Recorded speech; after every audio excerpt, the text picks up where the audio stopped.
Welcome to our channel. आज इथे मी तुम्हाला भरल्या कांद्याची भाजी करून दाखवणार आहे। त्यासाठी इथे बघा मी पातीचे कांदे घेतलेले आहेत, ज्याचे की वांग्यासारखे 4 काप करून घेतलेले आहेत आणि पात व्यवस्थित स्वच्छ करून ठेवलेली आहे आणि राहिलेले कांदे पण स्वच्छ करून याची छान भरल्या कांद्याची भाजी करणार आहे। त्यासाठी इथे मी कांदा, टोमॅटो, खोबऱ्याचं वाटण, त्यानंतर इथे कढीपत्ता आणि मिरच्या घेतलेल्या आहेत पोटं फोडून, त्यानंतर इथे मी लसण घेतलेलं आहे कुटून खलबत्त्यामध्ये। इथे कांदा लसण मसाला, तिखट आणि हळद घेतलेली आहे आणि थोडंसं दाण्याचं कूट लागणार आहे, ते इथे मी मिक्सरला बारीक करून घेतलेलं आहे। तर रेसिपी एकदम साधी सोपीच आहे। तर सर्वात आधी आपण इथे कढई ठेवून घेणार आहोत आणि त्यामध्ये तेल तापायला ठेवणार आहोत। तेल चांगल्या पद्धतीने तापलं की त्यामध्ये आपण मोहरी टाकून घेणार आहोत। मोहरी चांगली तडतडली की त्यामध्ये हिंग टाकणार आहोत आणि हिंग चांगला तळला गेला की नंतर इथे आपण लसण टाकून घेणार आहोत, जो कुटलेला आहे आणि कुटलेला लसण छान लाल होईपर्यंत आपल्याला इथे परतून घ्यायचा आहे फोडणीमध्ये।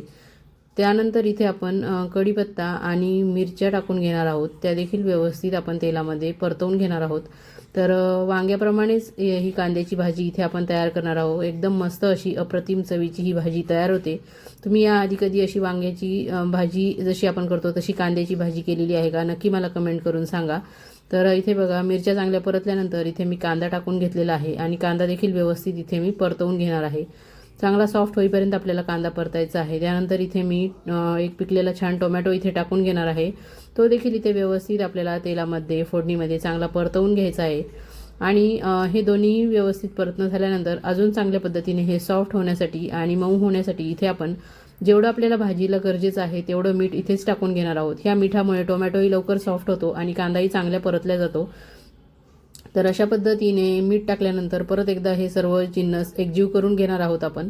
तर इथे हे सर्व टाकल्यानंतर इथे मी खोबऱ्याचं वाटण टाकणार आहे। खोबरं म्हणजे मी हे नुसतं बारीक केलेलं आहे ओल्या नारळाचं। तर इथे हे सर्व व्यवस्थित परतल्यानंतर खोबऱ्याचं वाटण टाकायचं आहे आणि खोबऱ्याचं वाटण टाकलेलं जे आहे ते आपण तेल चांगलं सुटेपर्यंत परतवून घ्यायचं आहे, जेणेकरून आपल्या भाजीला एक छान स्वाद येईल आणि तेल सुटल्यामुळे भाजीला तर्री देखील मस्त येईल। त्यामुळे व्यवस्थित हे 1-2 मिनटं चांगल्या पद्धतीने हलवून घ्यायचं आहे आणि चांगल्या पद्धतीने याला इथे परतवून घ्यायचं आहे। तर छान याला तेल सुटल्यानंतर इथे सगळे जे आपण मसाले घेतलेले आहेत, कांदा लसूण मसाला, तिखट आणि हळद टाकून घेणार आहोत। इथे तुम्ही धने जिरे पावडर देखील ॲड करू शकता। त्यानंतर तुम्हाला इथं दुसरे कोणते मसाले जे तुम्ही वापरत असाल ते ॲड करायचे असतील तर ते देखील करू शकतात। अशा पद्धतीने बघा हे सर्व मसाले, हे वाटण, टोमॅटो, कांदा हे सर्व जे आहे ते चांगलं आपण मसाला टाकल्यानंतर तेल सुटेपर्यंत याला देखील परतवून घ्यायचं आहे आणि त्यानंतर इथे जे आपण चिरून घेतलेले कांदे होते ते इथे अख्खे कांदे सर्व ॲड करणार आहोत। काही छोटे काही मोठे अशा प्रकारचे हे कांदे मी घेतलेले आहेत। तर व्यवस्थित सगळी पातीपासून स्वच्छ तोडून घ्यायचे आहेत आणि चांगल्या पद्धतीने याला साफ करून धुवून याला चांगल्या पद्धतीने 4 कट आपल्याला मारून घ्यायचे आहेत, वांग्याच्या भाजीला मारतो तसे। आणि मसाल्यामध्ये हे बघा 2 ते 3 मिनटं चांगलं परतवून घ्यायचं आहे, त्यामुळे मसाला छान या कांद्यामध्ये आतपर्यंत जाईल आणि छान मसाल्यांचा स्वाद येईल आपल्याला भाजी खाताना। तर इथे बघा माझ्याकडे पुदिन्याची चटणी तयारच होती, तर ती देखील इथे 1 चमचा मी ॲड करून घेतलेली आहे आणि चटणी टाकल्यानंतर परत एकदा हे सर्व पुन्हा एकदा व्यवस्थित मिक्स करून घेणार आहे, चांगलं परतवून घेणार आहे। तर या भाजीमध्ये आपल्याला थोडंसं पाणी घालायचं आहे, त्यासाठी मी दुसऱ्या गॅसवर पाणी गरम करायला ठेवलेलं आहे। पण त्याआधी आपण एक वाफ काढून घेणार आहोत। वाफ काढल्यामुळे छान भाजीचा स्वाद कांद्यामध्ये उतरतो, तर मसाल्यांचा स्वाद हा। आणि इथे गरम पाणी आपण टाकणार आहोत। तुम्हाला जर रस्सा भाजी करायची असेल तर थोडं जास्त पाणी घाला। मी खूप जास्त रस्सा नाही आणि खूप जास्त म्हणजे दाटसर नाही अशा पद्धतीची करणार आहे, कारण की ही भाजी मला टिफिनला द्यायची आहे। सर्वात आधी मी ही भाजी केली होती, त्यावेळेस मिस्टरांना आवडली होती। तर आज दुसऱ्यांदा ही भाजी मी करते आहे आणि म्हटलं चला तुमच्यासोबत व्हिडिओ शेअर करूया, तर त्यामुळे मी तुमच्यासोबत हा व्हिडिओ शेअर करते आहे। तर भाजी एकदम झकास होते आहे ही केल्यानंतर। तर इथे बघा मी अजून थोडंसं पाणी ॲड करणार आहे, कारण वांग्याच्या भाजीसारखीच ही देखील थंड झाल्यावर मिळून येते।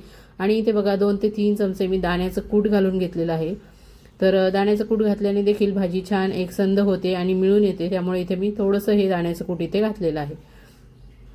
तर इथे बघा दाण्याचं कूट घातल्यानंतर देखील हे व्यवस्थित आपल्याला इथे परतवून घ्यायचं आहे आणि मग नंतर आपल्याला हिला चांगली 5 ते 10 मिनटं मीडियम फ्लेमवर शिजू द्यायची आहे। आणि बघा इथे झाकण काढल्यानंतर आपली भाजी ही रेडी झालेली आहे। तर मस्त अशी ही भाजी खूप जास्त पातळ नाही आणि खूप जास्त दाटसरही नाही अशा पद्धतीची केलेली आहे। तर तुम्ही कलर इथे बघू शकतात आणि छान तर्री देखील आलेली आहे आपल्या ह्या कांद्याच्या भाजीला।